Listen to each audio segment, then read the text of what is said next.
Hello, everyone. Brady Garriott here. No Charlie this week. He's playing Xbox, but I don't know what he's doing. So roast Charlie. Go on Twitter and roast him. Welcome. This is the VE Squadcast number 18. God, quickly we're there. So Garrett, we had a bunch of stuff going on this week. Mainly the main wrestling news this week is actually not WWE related. It's All In happened tonight. I know, it's crazy, right? All In happened tonight, which if you're unaware, this is basically like a New Japan Ring of Honor meshed show that got put on by Cody Rhodes and the Young Bucks. And it was overall a success. And I'm going to kind of use this as my as my news segment to start. So Garrett, apparently it went very well. A lot of the matches, people really liked the Cody versus Aldis match. I'm not going to put any spoilers now because a lot of people are going to watch it back on New Japan World tomorrow, probably including myself. And I think you said you're going to watch it after too. So, I know some of the results, but I'm still going to watch it.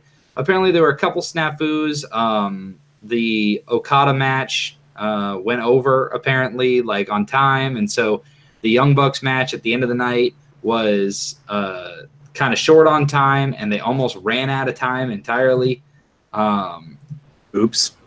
So apparently the match ended, and the announcers didn't even say, like, we'll see you later, thanks for joining us. It was none of that. Like, the match ended, ding, ding, ding, and it cut off. Yeah, so just from a broadcasting standpoint, just from my training in broadcast, if you're off even a few seconds, that's like a fireable offense. So, like, and I know this is like the first event, like this scale, that was not put on by like a WWE or a New Japan or another one of these companies on their own. You know what I mean? Like, yeah, these crossover shows are one of the reason hard to book is because you have to pay a lot of people a lot of money. You know what I mean? To do some of these, because you're asking a lot of them to do crazy stuff, especially when it's an indie show. So.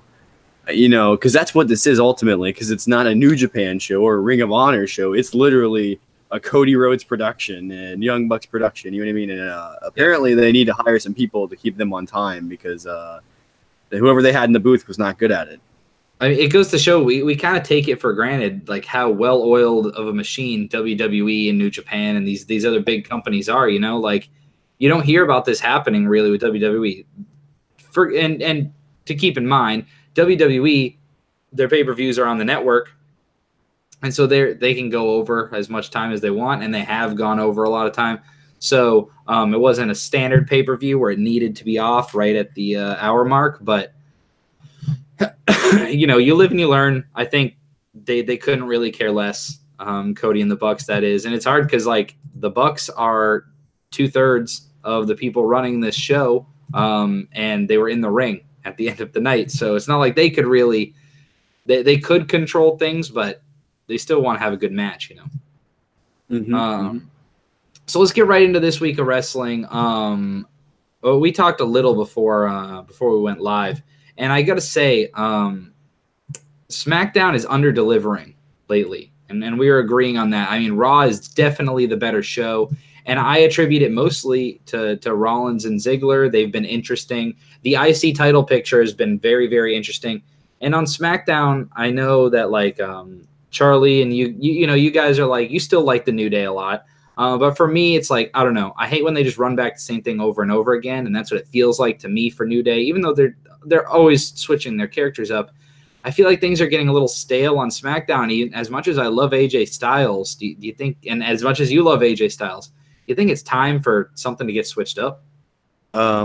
Is why, and I'll get into this more later, I'm into the feud that AJ is in so much right now because it could shift things a little bit. You know what I mean? So, like I said, I'll talk about that more later. But yeah, I think SmackDown is in an interesting position because right now, as we said, Raw is really the better show. So they could easily switch a few things up, maybe a few of the titles around, and it would really benefit them. Like the next SmackDown centric pay-per-view in the way that they're all like sort of shifted toward one show, even though they're co-branded, which, we just had SummerSlam, so we're probably going to have some SmackDown stuff. So I don't know. It's weird.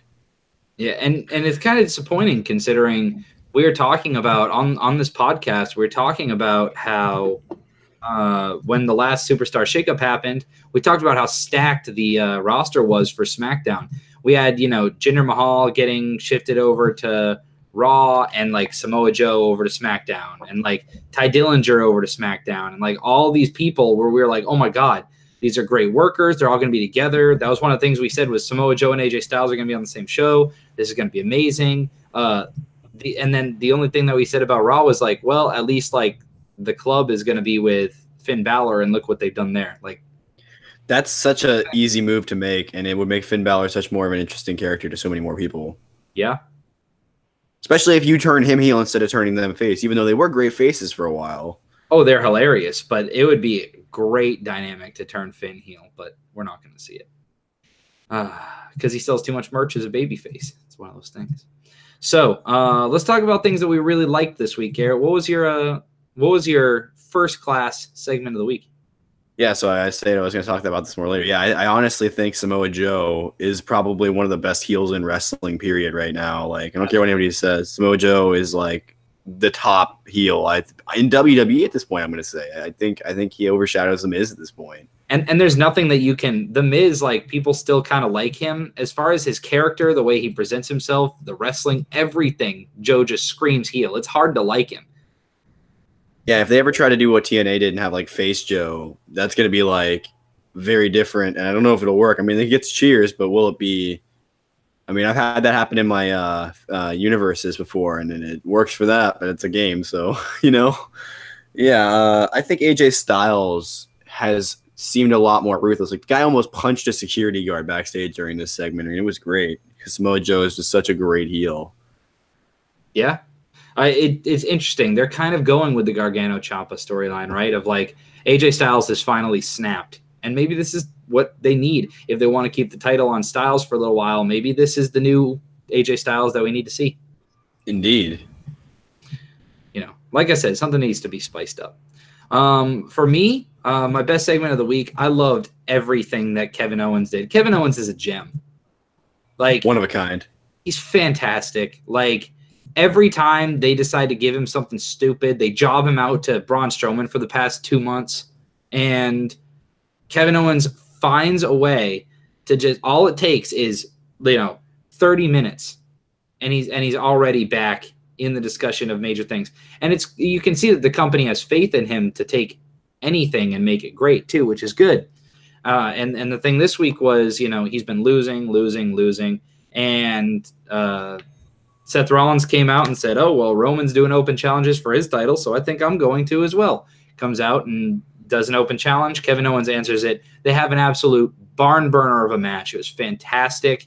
And Kevin Owens ends up coming up just short, and we go to commercial, and it was actually like a triple commercial. Like, we had a commercial and then came back, and the announcers talked, and then like another commercial. It was one of those like really back-to-back ones. Mm-hmm. And we come back, and Kevin Owens is just sitting in the ring, and he's distraught, doesn't know what to do, and he just says, I quit. And just like a defeated Kevin Owens, I like this. This screams babyface a little bit, and I like it. It's going to build some sympathy for Owens, which, let's be honest, that whole feud with Braun Strowman, he was the face anyway. Clearly. So we're going a different route with Kevin Owens, and anytime Kevin Owens does something like this, he sells out for it. He went on his right away. WWE.com has Kevin Owens listed as a past wrestler. Kevin Owens' Twitter is changed. Remember, he changed it back to Kevin Steen when him and Sami Zayn got fired before. Uh-huh. He is so into his character, and it's fantastic. So obviously he's not actually quitting. In fact, I believe he just signed an extension for like another couple years. So Kevin Owens isn't going anywhere, but instantly we were just complaining about how poorly he was being used, and now all of a sudden he's interesting again, and it's great. And if they decided to actually shift him to shows and like send him to SmackDown, I think even that would be huge, because then he could be like jumping. And honestly, and this is going to sound weird, if he was introduced into the main title scene immediately, and now Joe's got like, because imagine how angry Joe would be and how like just pissed off AJ would be, because he's got to deal with these two a-holes now. You know what I mean? Like, that would be amazing. I hope that's what they do, actually. That would be awesome. Kevin Owens, AJ Styles, and Samoa Joe. Oh my gosh, that match. Oh. That'd be fantastic. especially if we had this ruthless AJ Styles that we were talking about. Something, however, that I did not like this week, Garrett. They are not. Yeah, they are not giving Bobby Lashley much of anything since getting brought back. They haven't really done anything with Bobby Lashley. They're not even letting him show any personality. They're writing horribly for him. Like, that's objectively horrible writing. And this week, same thing. So he's in this feud with Baron Corbin, which honestly is probably better than the feuds that they had before this. But Corbin comes out and he's like, oh, that's right, you have a match this week. That was the one thing. Lashley, the backstage segment with Corbin was funny. Corbin is like, oh, I got you a match this week. And he's like, that's what I like to hear, man. GM, making matches. And, you know, Corbin's like, oh, I don't even I can't remember who you're facing. And then all of a sudden he comes out, he's like, oh, I remember who you're facing. It's not one guy, it's two guys. And here I am being like, whoa, is he going to have Authors of Pain come out, lay out Lashley, and leave in 30 seconds? And that's probably what they should have done. But instead, here comes the Ascension, and Lashley beats him in 2-on-1, and it was a terrible match. I don't even know how the Ascension still have jobs. Do you? Because they might be good replacements for somebody from another team that like leaves one day. I don't know, like okay, maybe they're main event guys, I guess, as in the show main event, not actual main eventers. Okay, I see what you're saying. People to wrestle on the show main event. They've been inserted into a couple of tag teams on their Rise feuds recently, and they worked. They're like that easy team for them to put in like a... They don't even have to cut promos because their look is enough to sell them in a match for titles. So, but it's just like weird, you know? They're just like putting them back. Yeah. But I don't know. I just don't like it. Bobby Lashley could be a badass. He should be a heel. There are two people right now, Bobby Lashley and Bobby Roode, both Bobbies. If they were heels, Team Bobby, let's do it. Like, oh my God, if they were heels, this would be so great. And look at all the baby faces we have on Raw. We've got Braun and Roman and Seth and Dean and God, who else? There's like a Finn. Literally all these people, Elias. Okay, all of these people could be great faces or are currently great faces, and yet we Finn. Can't. It's just odd. Specifically about Finn. Finn was never really like the demon character, like, especially at a place like New Japan, was always going to be like, that's not the way Japanese people like to watch wrestling, or people that are fans of Japanese. Like, that's usually a heel role. So like that's like his deal, and like great face, as you said, but like then the demon pain has to just be this almost joke that he only brings out like randomly now, which I love. But at the same time, it's like, if he was a heel, dude, that could be every match. You know what I mean? And it wouldn't get stale because he's a bad guy and he wants to throw everything at you, you know? Like, and imagine if they had Balor and Lashley team up for a couple weeks and then Lashley turn on him. Lashley turns heel and beats the crap out of him week after week after week until eventually Balor's had enough and he brings out the demon and beats his ass at a pay-per-view. Absolutely. There you go. I think one thing that would really help Lashley too, and people can disagree with me on this, I think promo classes. If he went down to, like, I don't know if he lives in Florida still or not, or if he ever did, but like, well, obviously with TNA, but like, you know, but like, and maybe go down with the NXT people, whoever's doing promo classes out there now, and learn for a little bit, because his delivery is lackluster, in my opinion. I mean, it's the same issue he's always had, in my opinion. His voice is very high pitched. It doesn't really match his look. Yeah, if he could just like lean into the bass in his voice a little bit more, you know what I mean? Like, say it with your chest. Being like all, you know, like, I'm going to kill you and stuff, or whatever you say in promos, you know? Because right now he's, yeah, man, I've got legit skills, Roman, and I'm going to prove to you that I can beat you. What didn't you like? What was your crossing himself segment of the week, Garrett?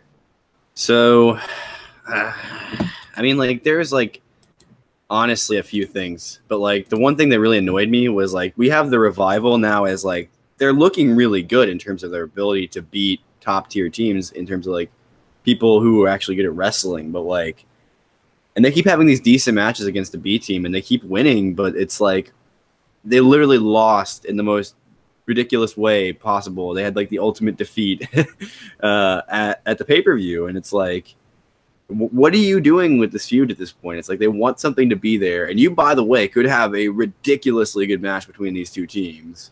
I mean, if they really leaned into it like the last feud like that the B team had, then they could have some really good matches. And it's like, you know, you need to have that for that division to stay really hot when you've got like your top baby faces essentially out for foreseeable future, you know, like, you know what I mean? It's like that division is so good, but it's like so reckless the way they book it, you know? No, I agree, and they're both good. They're both good teams, like you said. I mean, if they just left them alone and let these four guys come up with their own stuff, this would probably be a great feud if they would just let them have a normal feud.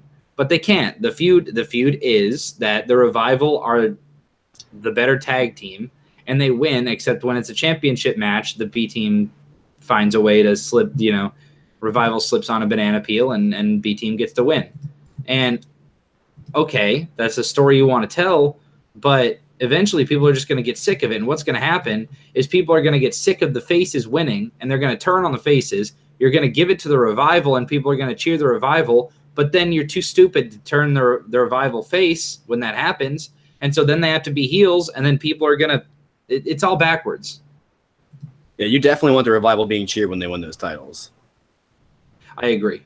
Because heel Revival at those titles, I mean, if you saw, I mean, NXT, if anyone watched NXT when the Revival were champions as heels, they were fine, but like there was never going to be a long-lasting title reign for them because there were other teams there that would have lasted longer with it, you know? So it's like, especially because the titles changed so much back then in NXT, and it's like, but now you're on the main roster where titles get thrown around like hotcakes, and immediately decisions have to be made. Like, think about both tag team divisions. They're both being decided by injuries right now. It's like, yeah, if they're that weak that the injuries are throwing off this TV title stuff that much, like, because the tag team titles were like the go-to titles on SmackDown. They just defend on TV for a while, you know? Like, but now they can't do that. And same problem on Raw. You just can't get a decent feud out of it. Think about if they had done it this way. Think about if they had kept the Revival heels, but actually made them like, remember what the Revival used to do in NXT when they would literally come out and just destroy your match and then beat the crap out of you? If they did that every week and the B team were like on the verge of winning matches and they'd actually booked them like wrestlers like they did when they first brought the B team up and didn't give them that stupid entrance music, this probably would have ended a lot differently, but it sucks now. So, but Garrett, B team, go, go, go. By the way, nice haircut, Garrett. Thanks, man. I needed to go. Yeah. So, honestly, there's not much else to talk about in the wrestling world. I mean, we touched on All In. That was the big event.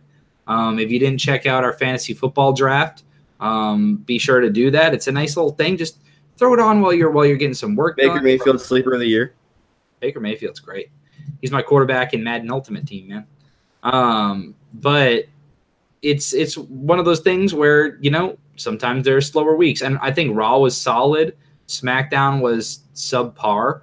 But, you know, they both had their ups and downs like they normally do. Some storylines were advanced. We had Braun Strowman. Okay, in your opinion, did Braun Strowman turn heel, or is Roman and the Shield heels? Right, because they did both back. They did both, right? The Shield turned on Braun, who was a face, and then Braun joined forces with Ziggler and McIntyre this week to turn heel on heels. And here's the weird thing is you could have Braun Strowman join a group like that, and he could still be a face because, and I feel like that team's going to get cheers more now. Not that they weren't already because of McIntyre, but like, first of all, I think that's a mistake because McIntyre's already the big dude of that group. Like, you needed like I don't know, some lackey, like throw Hawkins in there or something. It's just like the small guy that gets beat up or whatever, you know, pad his loss streak a little bit. Like, yeah, I mean, we need an odd couple. We need Kurt Hawkins to join on with AOP.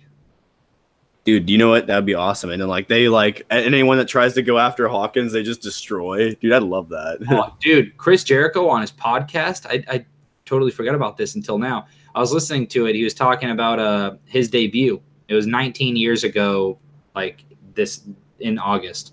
And so he did a podcast with Conan talking about it. And he talked about how debuts, they don't do them right anymore with vignettes. He talked about how cool he thought, you know, like the Mr. Perfect vignettes were, and Undertaker, and all these things. Everyone, all the main roster fans that didn't watch, other programming, they knew who these people were before they even came out. And now Chris Jericho said, he literally called them out. He was like, you've got Authors of Pain on Raw, and what is an Author of Pain? I have no idea who this tag team is. They came out. They have terrible matches. Apparently, they were great in NXT, but they've done nothing with them, and now they're done. Now they're that great NXT line. If a fan has to go that far to look it up, you've already probably lost them on that team, right? And Chris Jericho, in his mind, Authors of Pain, they're already done in the company. Like they're finished, and that's sad. Yeah, they were like the most formidable team in NXT for a while. And they can put on great matches with great working teams. The B team or the Revival. It's ready-made. The Revival as heels. They have experience fighting the Revival. They have planned matches together. Slip on a banana peel and lose over and over and over again to the B team like they're doing. Authors of Pain come out, beat the B team in 5 seconds, take the titles, and then the Revival, they then can become the baby faces and chase because they had lost out on their opportunity so many times. I'll take AOP versus Revival. Like, it's silly how much because the Revival were a lot of the reason why the matches with teams like American Alpha and even DIY, which yes, they put on great matches, but without the Revival, those matches wouldn't have been half as good. And like American Alpha, if they can get Jason Jordan right, they can run that and Revival back so many times. Oh, dude, that team literally got one tag team title and then they broke them up. It was the weirdest thing ever, and it didn't work out for either guy because where's Chad Gable at this point? Like, yeah, he's healthy. He's just hanging out. They don't have anything for him, so they don't want to put him on TV, and it's tough. Yep. Whatever. Anyway, looking forward to next week. I'm gonna watch All In a little bit. I don't know if I'm gonna watch it all the way through, but I'm gonna look out for certain matches. And there was something that happened. There was a surprise person that was at All In, and no, it's not Flip Gordon. There was another surprise person that showed up at All In tonight, and I want to go watch that. So make sure you guys like and subscribe. Click the bell. It's like right next there, so you know when we go live. And till next week, we're rolling on to episode 19, and then man, we're at 20 episodes already. 20 weeks. That's almost half a year, Garrett. Wow. Till next time. Wow.